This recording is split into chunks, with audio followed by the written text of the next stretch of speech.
สบายดีพี่น้องสบายดีเบิดสุขุสุกคนเนาะพอกันคือเก่าพี่น้องเว้ยสบายดีตอนเช้าเนาะวันนี้ก็มาปลูกข้าวโพดพี่น้องปลูกข้าวโพดปลูกข้าวโพดผู้เดียวปลูกข้าวโพดน้ำกันข้าวโพดปลูกข้าวโพดพี่น้องเอ้ยสบายดีเด้อ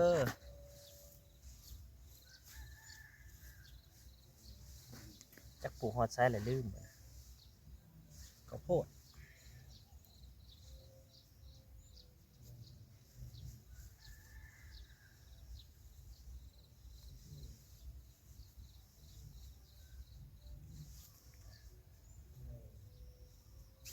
ันนี้บุญงานบุญชมโพธิ์บ่อยู่บ้านน้องเซโน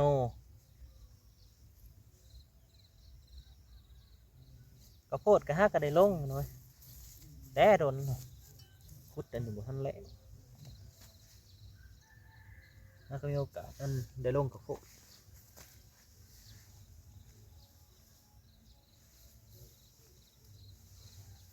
บ่แล้วง่ายๆแล้วปลูกผู้เดียว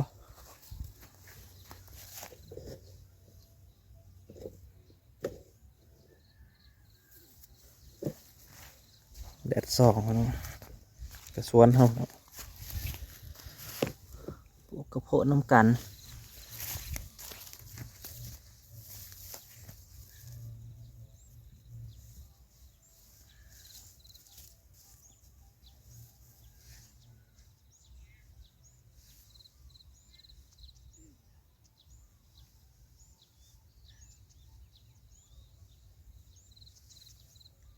ปลูกสีเลือกๆในหัวล่มมาเดี๋ยวมันล่ม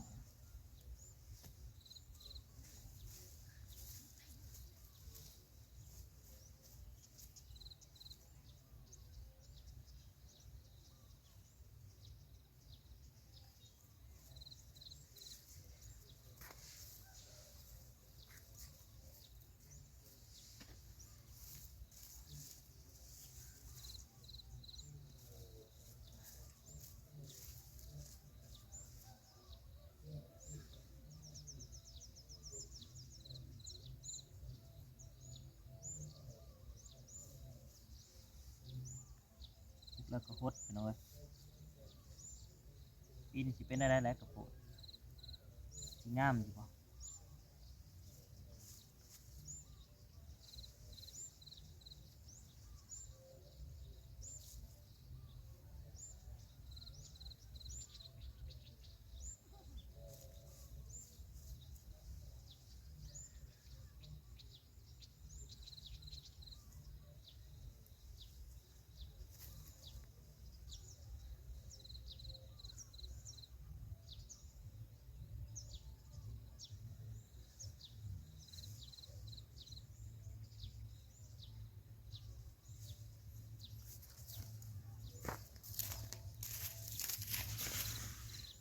น้องเนยมาปลูกซอยพี่น้องมึงยิงมาดูแขวนะโอเคอยู่งามอยู่ได้อยู่แล้วก็ปลูกกระโพดสบายดีเปล่า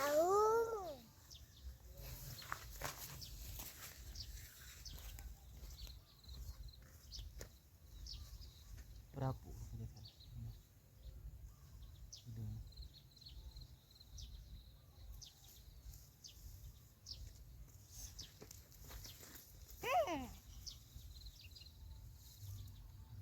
ตะขวดใหญ่ก็ได้นี่ซี่เป็นหูลงมาแล้วก็ปอดลงมาโหลดซี่เล็กๆ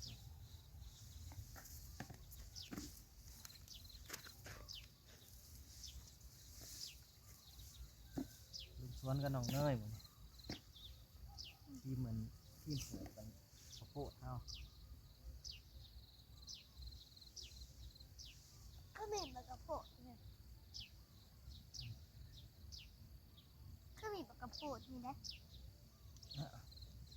ก็มีดมาเนี่ยจ้ะอืมไม่ทราบลองเสียงบ่แล้วสิจะปลูกหัวใจบ่ดาจะปลูกวางไหนนี่นี่บ่วางไหนวะ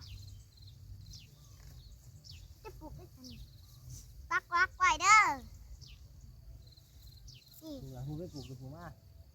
ปลูกตัวต้นปลูกพืชเด้อ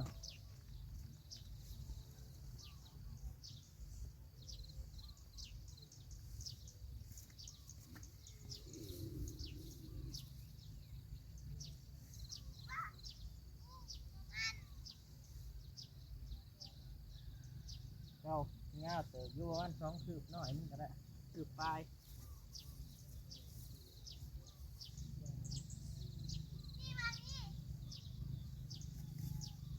ปลูกตรงกลางร่องเด้อ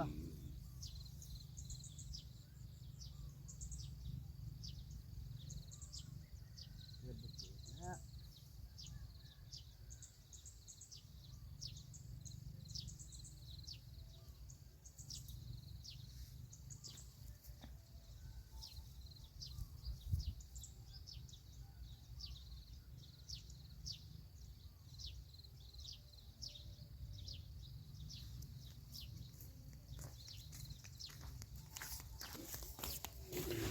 ข้าวโพดปลูกข้าวโพดพี่น้องเอ้ยช่วยกัน2 คนกับน้องเนย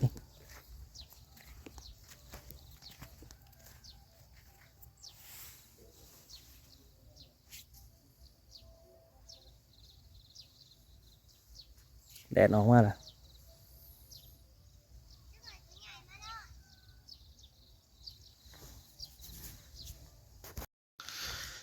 เกษตรกรน้องปลูกช่วยกันอะไรก็กินน้ำกันหั่นล่ะนาซาก็จะไปใส่หายเลยปะนั่งไปใส่ก็ลูกไปหาแม่บ่ลงไปหาแม่เงียบอยู่น้ำแม่ในจักกันนั้นกลางคืนบ่ค่อยได้อยู่เที่ยงหลังนี่แหละพี่น้องเที่ยงพ่อใหญ่อ้อยนี่แหละแม่นาซาอยู่ปลูกไป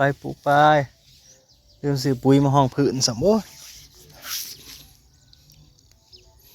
คิดว่าลืมอย่างลืมซื้อปุ๋ยมาห้องผืน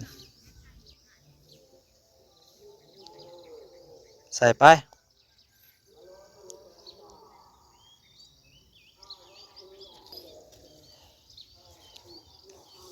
ถ้าปลูกก็จะติดชาวเฮียนคือเฮาอยู่บ้า คืออะไร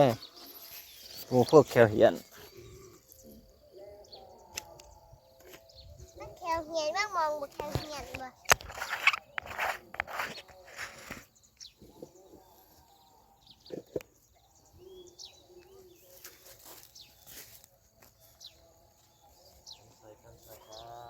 มาแถว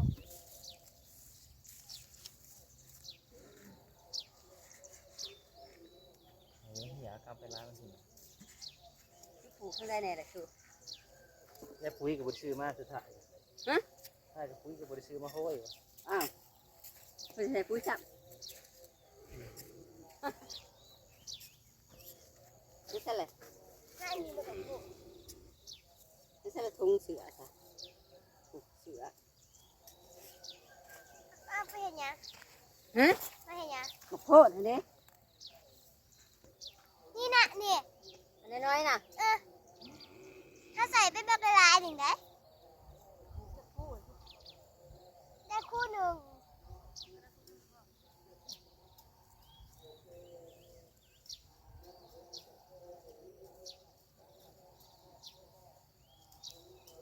ใส่คู่เลยเนาะ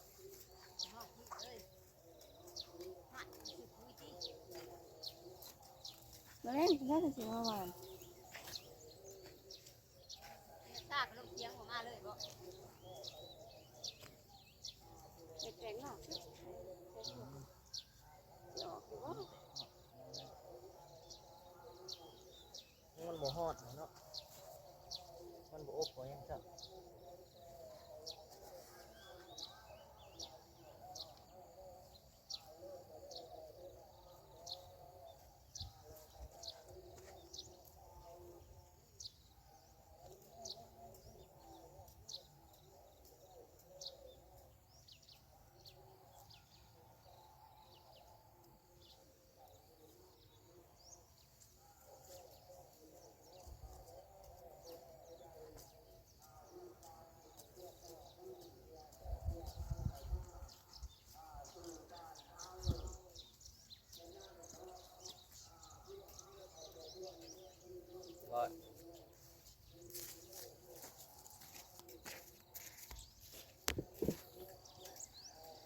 เราจะได้ปลูกพี่น้องเลย ไปได้เลยเอาไปแล้วอันนี้บัดอันนี้บัดอันนี้เป็นออกดีแท้เนาะ มันมีหากมันอยู่แล้ว มีหัวมัน ง่ายอีสานเนี่ย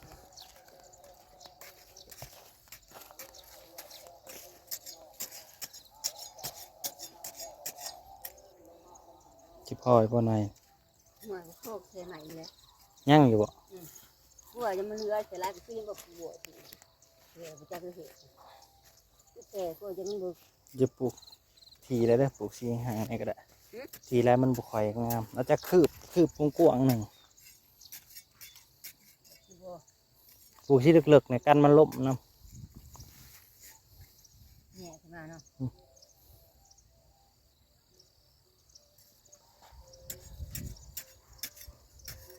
ต้นมาดีถึงหรอออกยุบไม่หมุดกินบ่พวกผู้ปลูกทีๆไรลำเลยค่ะถั่วนะก็ได้ลำเห็ด มึกถั่วเนาะ ถั่วดอกตัวตั้งเด้ อืม ตัวตั้งตัวปลูกอันนั้นนั่นดิ อืม มันก็หมากเงาอยู่เนาะ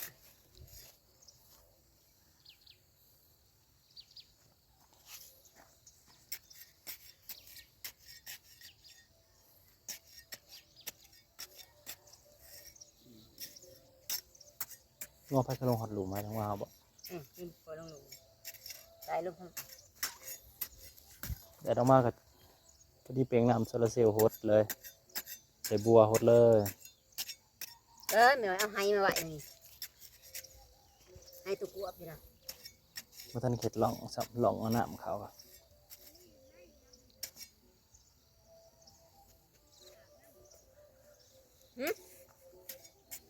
ทางนี้ก็คือน้ำปิ่งเล่ ตักบัวหากับปลอ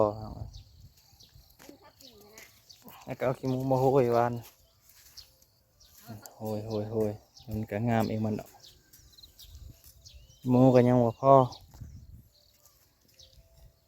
หมดแล้ว2 สอบของ ยัง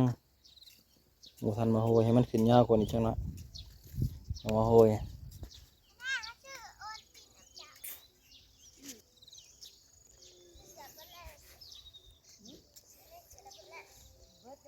มันต้นก็คือว่าน่ะสิ ตามต้นอ่อนต้นแข็งนะต้นใหญ่มันก็แข็งแรง แต่ให้เจ้าที่อยู่แม่นเฮ็ดที่อยู่